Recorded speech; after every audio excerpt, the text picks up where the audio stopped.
I'm All right. Do so, you mind doing so, intro? no, I'll do it. I'm all good. I love doing my intro. Are you ready? Ready? Mhm. 3, 3, 2, 1. Welcome back to another episode of Shit That Goes On in Our Heads. Today we have an amazing guest. I'm so excited to talk to Barb. Welcome. Welcome. Welcome. So glad that I'm here. Thank you. Yeah. How are you today? I am very well. There is not so much sunshine, but I am sunshine for myself. So that's it. I know. I love that. It's fake spring right now. Like we had 2 days in the 50s and then it's going to snow on Monday. So, it's okay. Mother Nature needs to stop taking the gummies, man. I swear to God, she has no idea what season we're in. Let's tell her some words. That's right. Yeah, it's not too bad here. I mean, it's like gloomy, but temperature-wise, it's pretty nice. Same here. And I took my dog for a walk, so that was cool. Yeah. Me too. Me too. I enjoyed being outside, crunching on the leaves with the little dog. So it was really therapeutic. It really is. I told you, nature is a healer. But I guess, I know. You know what, though, I'm going to, in your defense, I know that it has been kind of crappy down there lately. So I didn't need you to get any sicker than you were. I know. I'm just recovering from COVID. I'm one day negative. That's good. That's good. Yeah. Yeah. And I was in a quarantine, so I was slowly losing my mind. So it was good to be outside with the dog and like fresh air and just, it was wonderful. Yep. Just wonderful. That's good to hear that you're doing better. Thank you. So Barb, tell us a little bit about your passion. What is it that you do? So I could say that I do a lot of things, but my passion is dog therapy in educational settings, especially for children and especially for younger children, but not only, and spreading awareness about what including therapy dogs in educational settings can potentially do for our children's well-being and academics. So there are a lot of things that therapy dog teams can do for children and for teachers and for parents too, because we are all in this together. And that is really my passion, and also writing about it and talking about it, just like I'm talking about this with you right now. I love this. This is by far the coolest thing ever. Yeah. What are the age ranges for those that, have benefited from this? So I think that the age ranges to be able to benefit from therapy dog interaction with therapy dogs, there is no age range, because therapy dogs go to preschools, they go to middle school, high school, they go to nursing homes. So altogether, when you look at it, there is no age limitation for that. There are other kinds of limitations. Maybe someone is severely allergic to dogs, but there are not many cases of such very severe situations, but we have to take it into consideration. But there is no limitation as far as the age. Definitely. You hear that, G-Rex? I hear that. You could benefit. Yeah.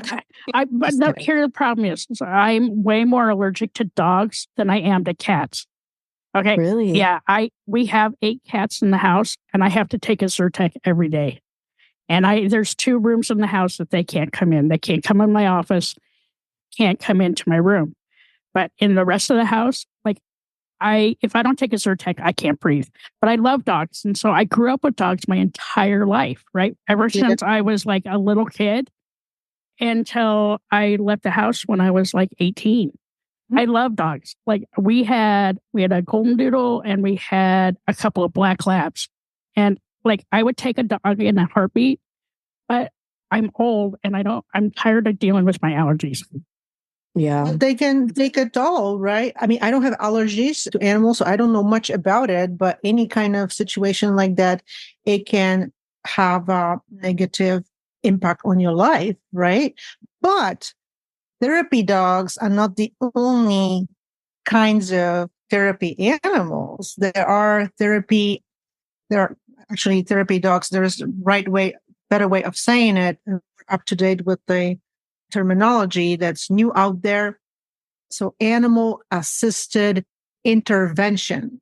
That is what I'm doing. It used to be like therapy dogs or dog therapy, but now you're supposed to call it therapy assisted interventions. And there are organizations that certify other animals as well. So you can have cats, you can have bunny rabbits, llamas, miniature horses, guinea pigs, I think too. Yeah. Can you please tell me that spiders and snakes don't fall into that category? I have no idea, actually. For some people, and I don't like any kind of exclusion. However, there are some features of a therapy animal that have to be met. But I could guarantee that for people who have these types of animals in their houses, they are probably very therapeutic, right? There is a reason why they have them. To have a snake, for me, it wouldn't be maybe therapeutic. Well, when I observe nature, if I went to the zoo and saw the snake in like its almost natural surroundings, it was probably really cool to watch nature in action. Maybe it would be therapeutic. But for the therapy animals, they have to have therapy animal have to be able to respond to a handler's professional's commands. So you can imagine that certain animals, spiders, probably would not be able to do this. Therefore, they wouldn't qualify to be a therapy animal. Sorry, spiders. That's awesome. Well, I was just thinking, like there's so many different animals. Like we have a friend of ours who is very attached to his cat, right? He's on the spectrum, has ADHD, and he wanted to take his cat with him to college as his therapy cat. But after we talked about all the logistics and everything, and the fact that he would be in school all day and wouldn't have the interaction. I mean, we kind of talked about it. I think in the back of his head, though, it's still a plan, which I'm fine with. But we both all joked about it. But the cat does calm him down. So yeah. The only problem is that to be able to take a cat like that to college or a dog, I mean, potentially this animal can live with this person and be a so-called, I forgot the name for it's not a service animal. It's like an emotional support. So that animal that would have to be, of course, documented from like a psychologist or another professional in order to qualify to have a therapy emotional support animal living with you. But still would not be able to take this animal to college. In order to take it to college, the animal would have to have the status of a service animal. And that's a different animal than therapy animal or emotional support animal. Wow. Yeah.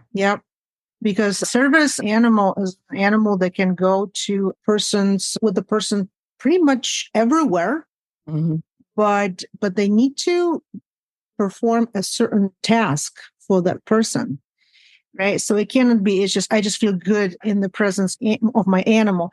That is not a task that the animal does for you to be able to be called a service dog.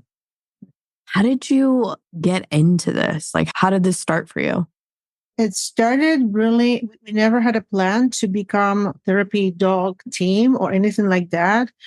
It really started, I think the start happened when my daughter was around 10 years old and we never had a dog as a family. And she wanted to have an animal. And we knew that it would be a dog because I had a dog in the past, my husband had a dog in the past. So it would be a dog. And we decided it's time. She's already old enough to be able to have a dog. I had some more time on my hands, a little bit too. I think, and we decided, I think that we have some time and a child grew up. I think now we can try to find a dog. And we didn't know what type of dog. So it's like, okay, like me and my daughter, we want a white poodle. We just like white poodles. That's it.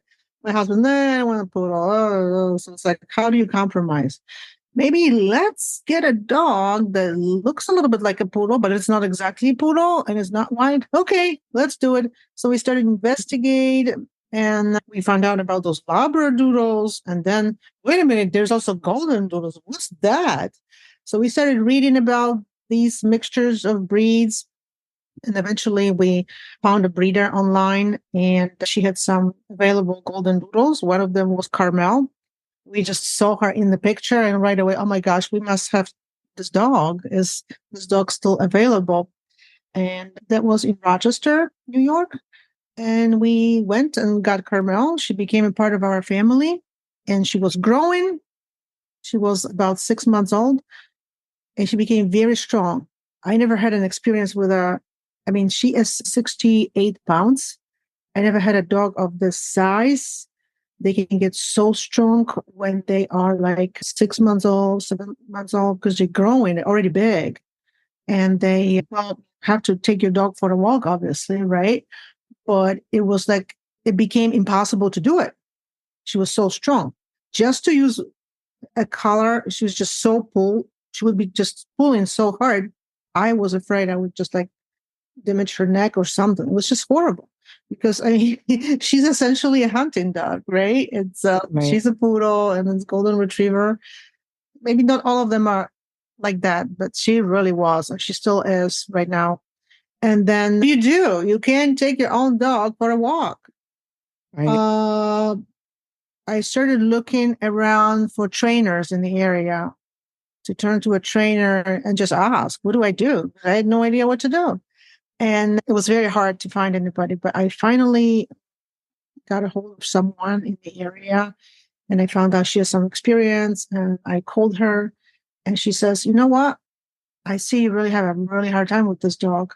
I would be willing to come and show you a couple of things, maybe like once or twice, and something that will really help you. So that's what happened. She came over and she started us on a type of harness, I guess that's called.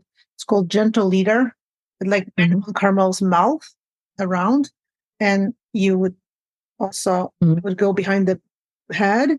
I mean, she knew how to do this. She had experience with this type of harness. And what happened was just amazing.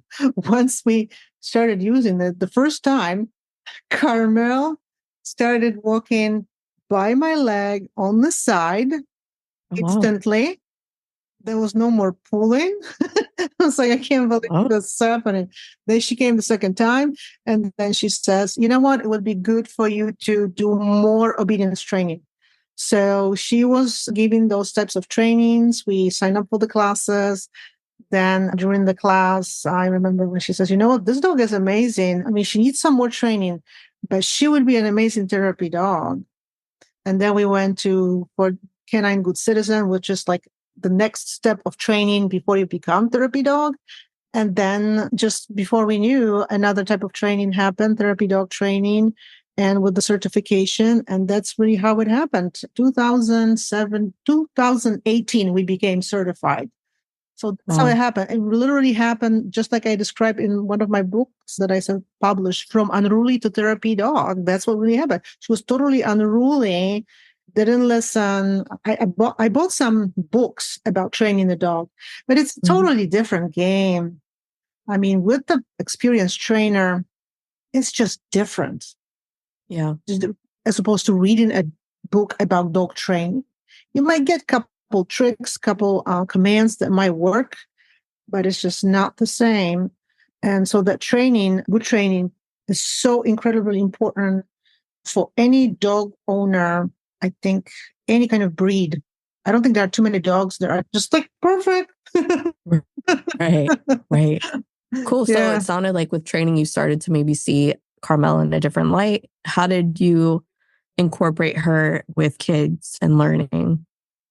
So at the beginning, we just started incorporating her without any kind of experimentation so much, but it was really through the conversation with the teacher. So I got connected to the teacher. I would have a conversation. Well, how do you think we could do this, right? What do you need in the classroom? Is it with a group of children you would like to do it? No, I would like Carmel to come and interact with my whole classroom, but I don't want the teaching to be stopped. Maybe for a little bit at the beginning, right? When the dog is introduced to the group of kids. But then can we make it a part of classroom period when we still do the teaching and learning, but she somehow is a part? So it's like, how do you do it? Well, okay, I can come in, and that's what I would. I would come in with her, and I would just go around the classroom with her, and we would stop at the desks. And then when we stop, the child gets a chance to pet Carmel, talk to her, whatever. But everybody's still learning, raising their hands. And that's really how it started. And we're doing it to this day in some of the classes. But then in like more like a special education group of kids, that was a little bit different situation there. We would like interact without teaching. The teacher was able to take like a 10 or 15 minutes out of teaching and they would interact with Carmel. And then we would split the kids. And let's say two of them would get a chance to take Carmel with me for a walk in the school, just around the school in the hallways. They really loved it. So I would I would bring another extra leash. I would hold one leash. They would hold another. And this would be called, I am walking Carmel, right? I am in walking Carmel in the school. And they loved it because they would talk to other people in the hallways. They would like introduce me and I got a chance to walk Carmel. It was just really awesome for them. It gave them a chance of like taking some responsibility, right? Helping with helping walking the dog. So that was awesome. But then like around 3 years ago, I started well, it was 5 years ago when I started collaborating with this one incredible teacher, Lucinda. And then we even had remote therapy during COVID, which was very difficult technologically because kids were at homes. Yeah. Lucinda was in school. So, and I was in my home. So we I don't even know to this day how exactly she did it. Made this connection happen. It was totally different. It was a different game. I mean, there's no doubt about it. But those kids loved it. It was the highlight of a week for them. Carmel comes, they're going to see Carmel on the video. Awesome. I would talk a little bit about different things. It was just a little bit different type of interaction. Parents would see Carmel too on the screens, of course, as well. They loved it. And then I remember after the pandemic was over, kids went back to school. And I started seeing just like really low levels of writing, of anything really in children, right? We all know what happened. And we started thinking, maybe we can do something more with Carmel. Like we can experiment with some activities. And we just started in a very simple way. We asked children, like, how is Carmel kind? How does she show kindness? What does she do? And the kids are just, everybody wanted to talk about how Carmel shows kindness. They all wanted to describe. And then we asked them, awesome, well, can you use what you've learned from Carmel about being kind and do something for your family or for your friends at school, knowing that dogs do certain things in a different way because they are dogs, right? And people are people. So we had conversations about these differences too. But it was amazing what they said about what they think they've learned and how they can apply it to their family lives, school lives. And also my collaborating teacher, Lucinda, noticed that usually some children would raise their hands and tell the answers, and others would just like not say anything or just, well, I've got the same answer, right? Mm-hmm. But in this situation, because they were so already attached to the dog, they loved Carmel, they all wanted to participate because it was about their dog. They all had something to say, every child. So that was amazing too. Really sweet. And then we started doing something different, more like literacy activities. Kids were learning about visualization in language arts. And I started reading my book about how we became therapy dog team. So again, they were listening to me reading. This is about Carmel, the dog we know, the dog who comes to our classroom.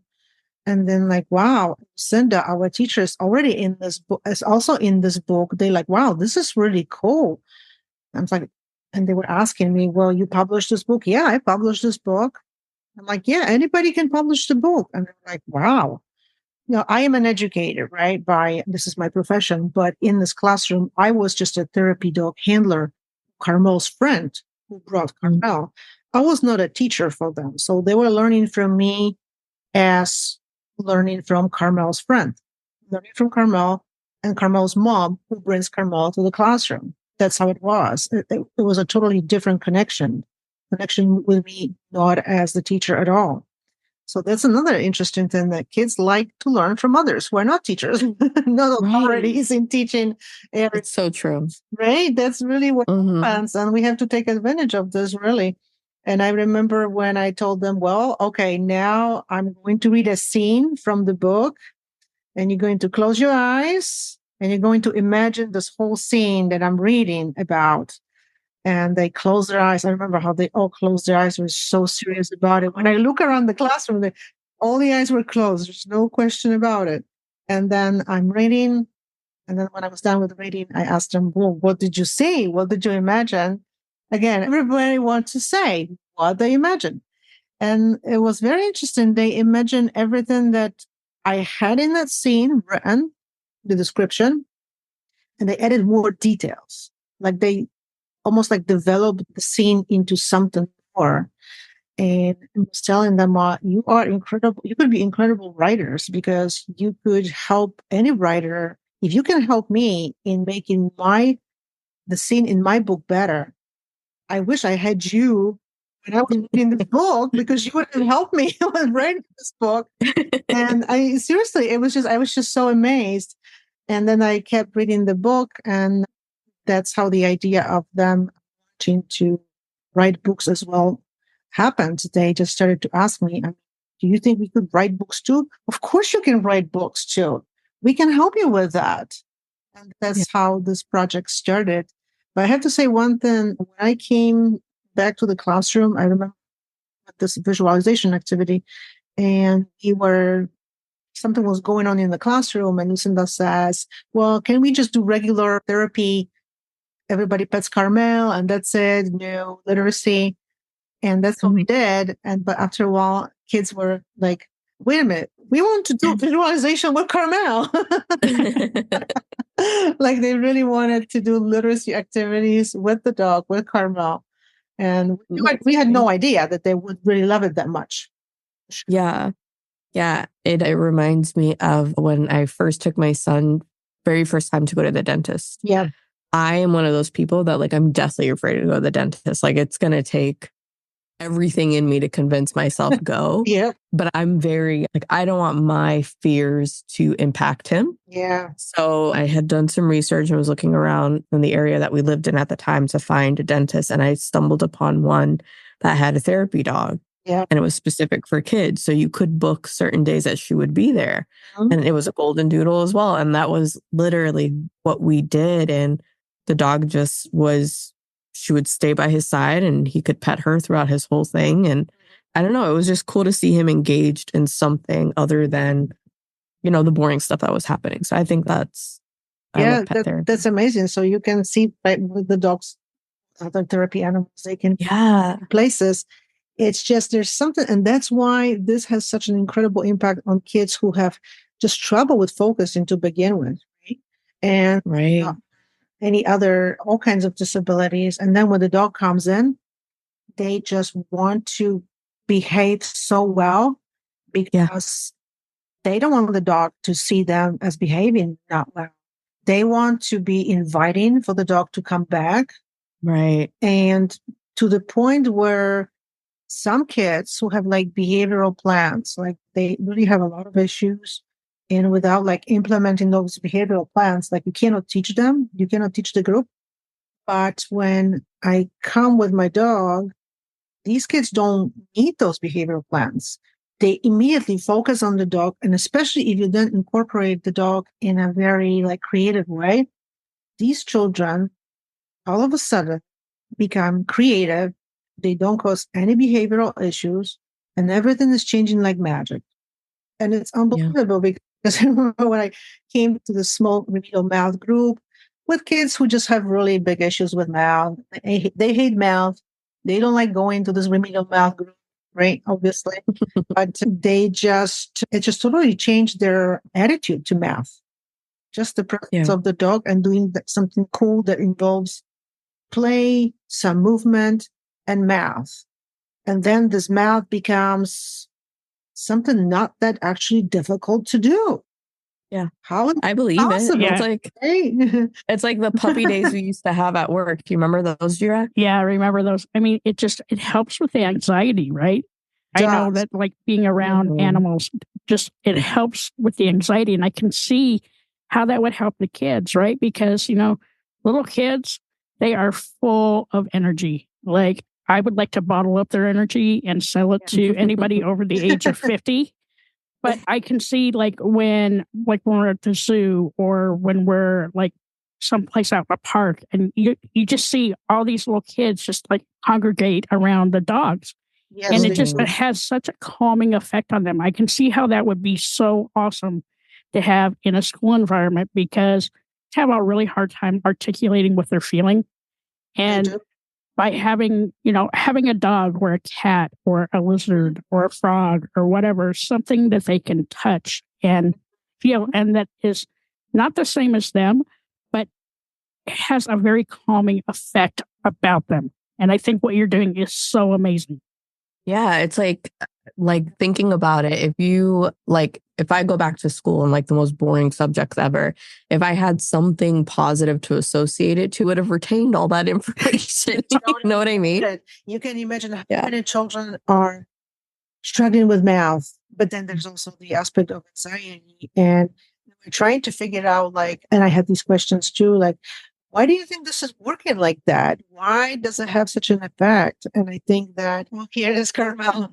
So doing her job. The schools are kind of not always inviting spaces for children. I mean, you have teachers, you have psychologists, but these are strangers, to be honest, right? These are not friends for children. I mean, there are a lot of teachers who are amazing teachers, and they are true friends. They want nothing but the best for children, but they still struggle. They struggle with children's anxiety. They don't know what to do. I mean, what are you going to do when the kid's anxiety prevents them from learning? What are you going to do? Send them to psychologists? Well, that's another adult they will have to deal with, and it's not going to provide any calming effect in any way, unfortunately. I mean, they are specialists and they help, but it's not going to change the situation for the child to the point where they can actually learn. The only thing that can make a big difference is to introduce someone, an animal that doesn't judge. And it's amazing how you just can't fool kids, right? You just can't fool kids. If they don't have the friend next to them, real friend, they're going to still feel anxiety. There's nothing friendly, nothing that can feel like, I have to tell you, I remember one point when I brought Carmel to, I think it was third grade. That was the grade in which we did the book and the visualization. And the book is based on this teachers and therapy dog teams. And I remember this girl, my dog was sitting, and this girl just almost laid down on the floor because she wanted to touch Carmel's white paw with her cheek and feel it. I was like, what does that mean? Or a child who put his cheek on Carmel's fur just to feel it. It's just something different. And it's craving for something that's warm, fuzzy, has no judgment. And how about this? At one point, I remember, and I had no idea about this at that time because, as a therapy dog handler, I come into the classroom and I cannot know a lot about these children because there's confidentiality, right? Right. I mean, I can know that maybe some have issues, but that's really all. But this one child did not speak. Oh, wow. Nonverbal. Yeah, totally nonverbal, not speaking. And Carmel, one time Carmel came in and the teacher told me about it. I wasn't aware of this. And Carmel touched him with her nose or something, and he thought it was really funny. And that's Carmel, you came to see me. This is so cool. I love you so much, Carmel. And that was the time when the teacher heard this child speak for the first time. Wow. Yeah. Wow. So you can imagine how many schools, in every school, there's probably at least a couple, if not more, kids like that who do not speak. Right. Wow. That's wonderful. I love Carmel. I mean, I love pet therapy. I love the whole thing behind it. I could see benefit from it for sure. Yeah. And I mean, that's amazing. I think what you do is amazing. Thank you. And there is a lot of other teams who do the same thing. And I mean, this is all voluntary work, right? We don't get compensated for this. Many of us work full time, but the question is like, why do these therapy teams do this? Well, because they see these interns the benefit. Day, and when you see something good, instantly it makes you feel good too. So there is like cycle of goodness. I know. Yeah. That's wonderful. I could see where it would be even beneficial to like big corporations to, have like a therapy dog day. We all get so wrapped up in like what we do on our day-to-day stuff that, it's hard to pull away. But seeing it from my kids' eyes, like how freaking cool is that? Right? Like you go to school and you get to see a dog and then you get to like tell a story about the dog. And I just think it's the coolest thing. And are there more schools doing this now, or is this relatively new?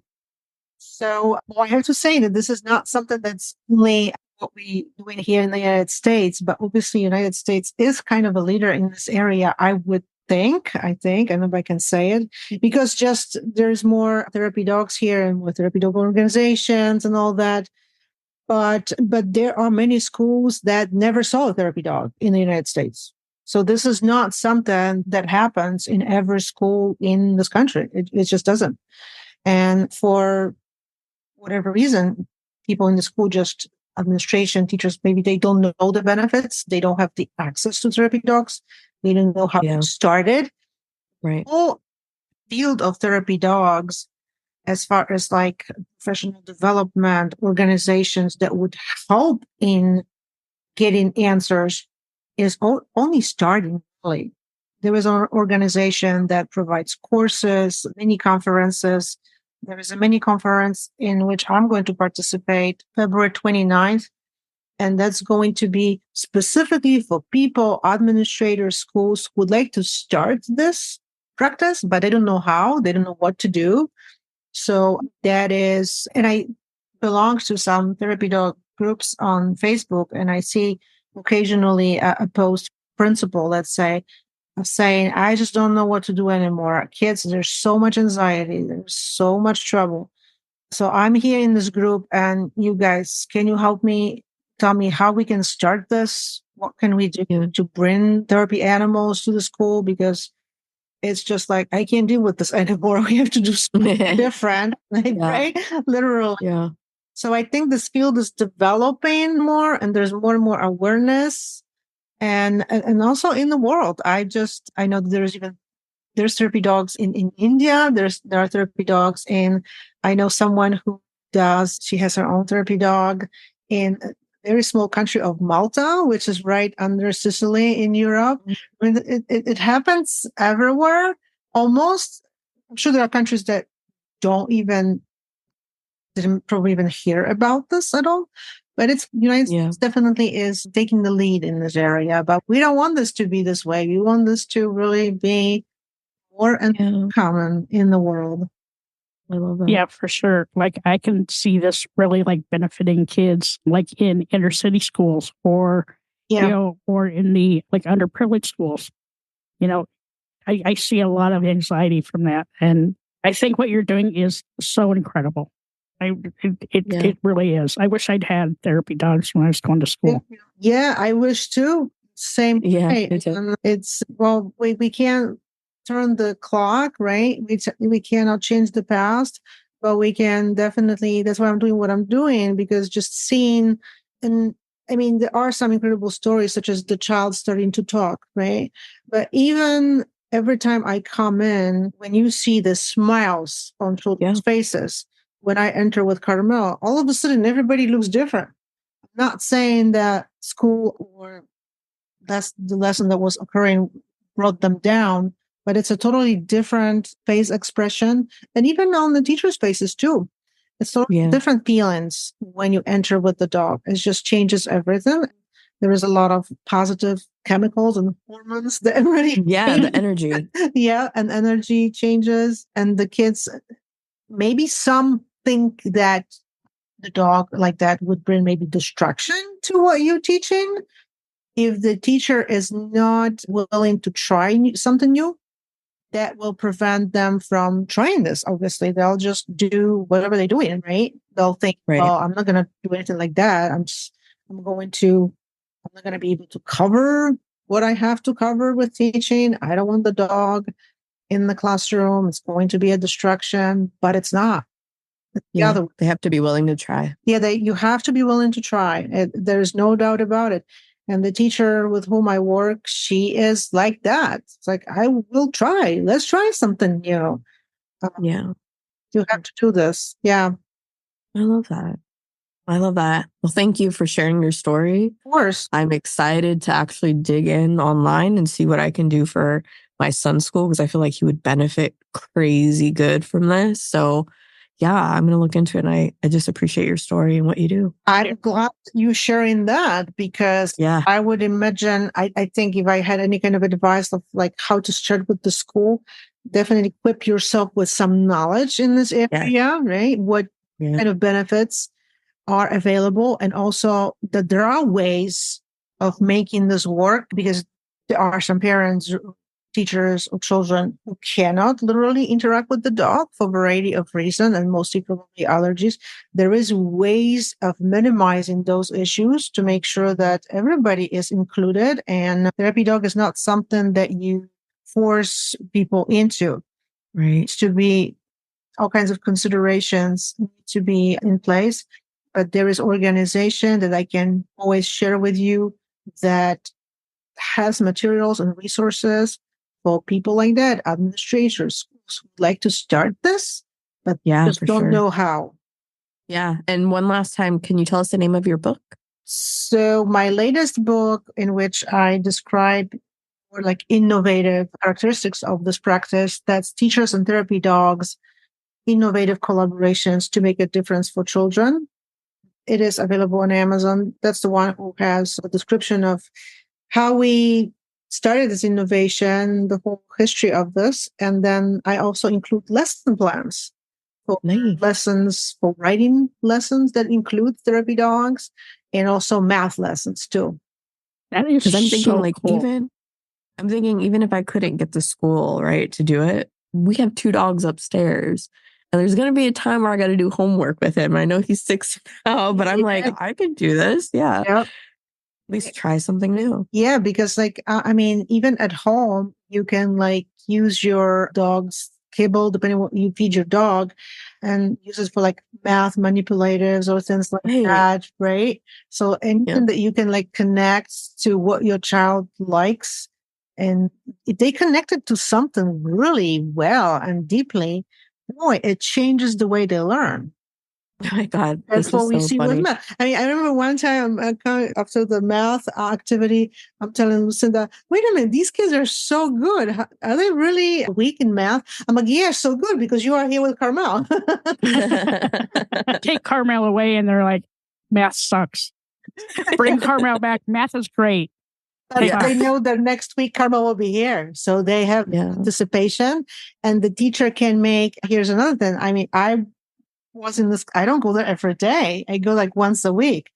But the teacher was able to make those connections. And during her teaching without us there, she would make connections to Carmel. It's like, that's good. When she said, the kids are telling me we have to be really patient because Carmel is very patient and we need to learn from her. So she would make references and connection to Carmel even when we were not there, and they would still learn.